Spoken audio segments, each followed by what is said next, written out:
They were the pride of empires, marvels of stone and skill that defied the limits of ancient engineering. Today only one remains. So how did the seven wonders rise to such glory? And why did six of them vanish? Imagine a world steeped in myth and legend, where the line between the divine and the mortal was blurred.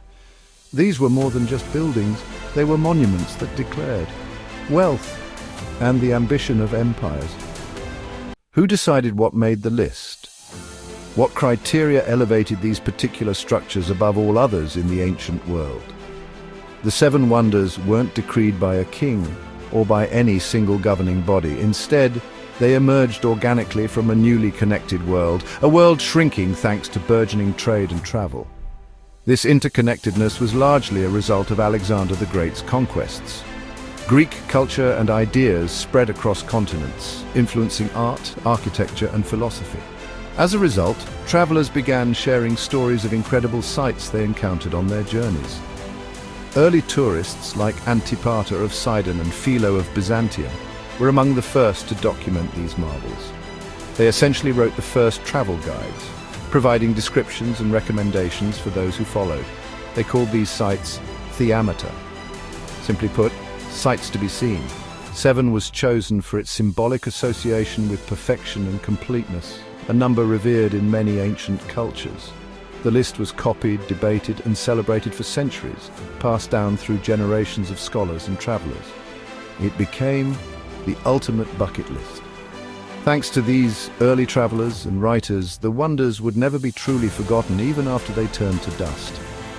Our journey begins on the plateau of Giza, Egypt, beneath the gaze of the Sphinx.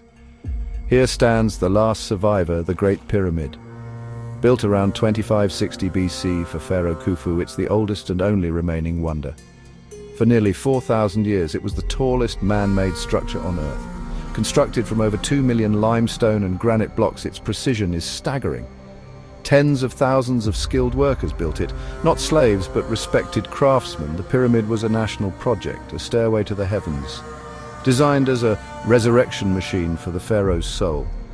Its survival owes to its stable shape, remote location, and sheer mass, protecting it from the fate of its peers. Today it stands as a rugged monument, a timeless link to a world of gods, kings, and ambition.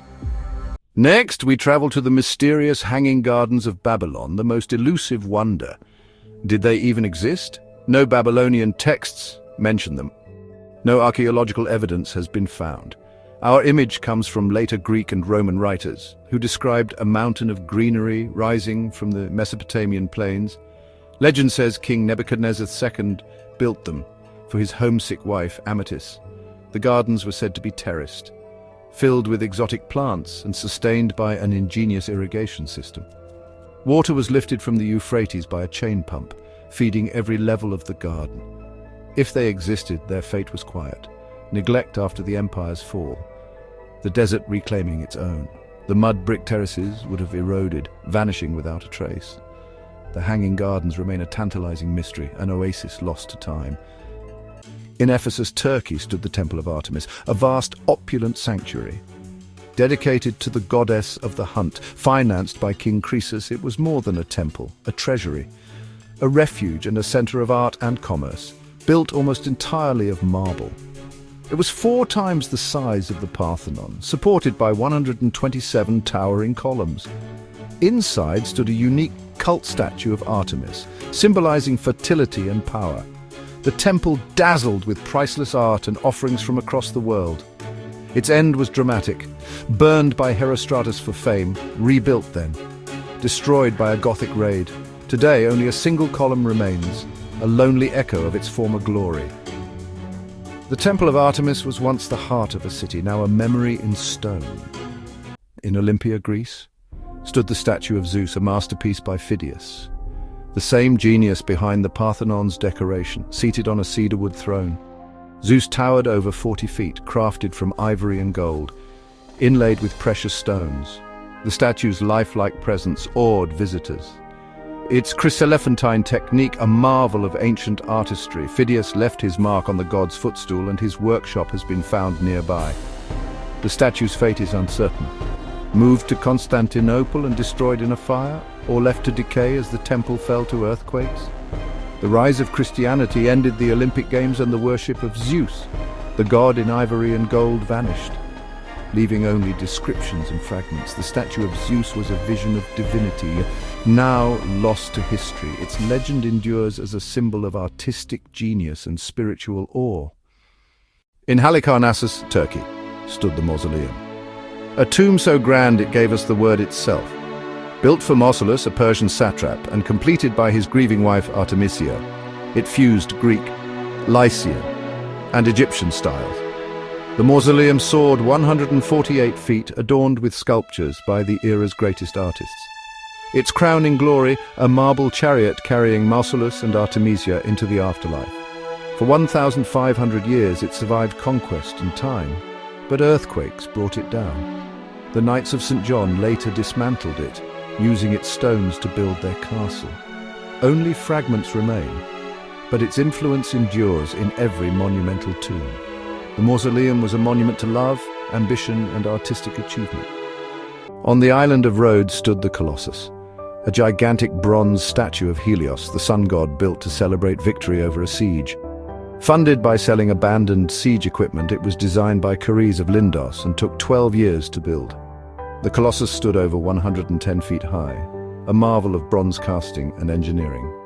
Contrary to legend, it likely stood on a pedestal not straddling the harbour. Its gleaming form greeted sailors, a man-made god watching over the city.